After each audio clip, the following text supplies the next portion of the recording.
Jacob was a man who achieved the fulfillment of his own dreams by his own means. He was beginning to recognize that God was for him, that God had a plan, that he didn't have to trust himself or his worldly ways.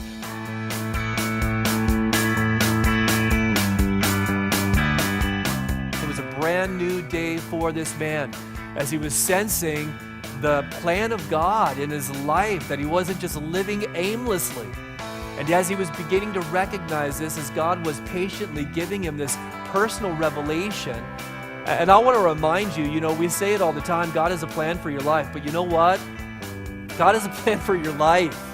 He has a plan for your life. And you don't have to make it happen by the power of your own might. What you need to do, what I need to do, what we need to do is trust the Lord, and He will bring it to pass.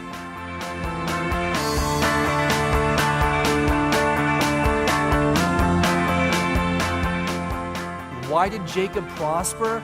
Jacob prospered because he committed his ways to the Lord. He committed his ways to the Lord. He obeyed what God had called him to do. The Bible says in Psalm 37:5, commit your ways unto the Lord, and He shall bring it to pass. What does that mean? It means do things God's way. You and I, every single day, are faced with decisions to either do things God's way or to do things our own way. And you and I may want to take shortcuts to get what we want, but in the long run, you and I will not prosper. Jacob understood that he needed to commit his ways to the Lord. He was following the voice of the angel of God. And listen, he believed that ultimately God saw everything. He was trusting in the Lord, that God was watching and that God was going to judge righteously. I want you to notice, as challenged as Jacob was, and as prone to manipulation as Jacob was, Jacob, in this particular circumstance with Laban, honored God. He walked in righteousness. And because he committed his ways unto the Lord caused him to prosper. Jacob did not defend himself. Jacob did not position himself. Jacob did not attack Laban when he'd been wronged.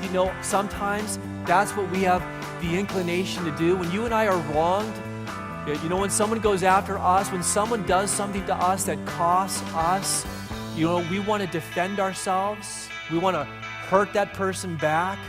We want to justify ourselves. And Jacob didn't do that. He trusted in the Lord.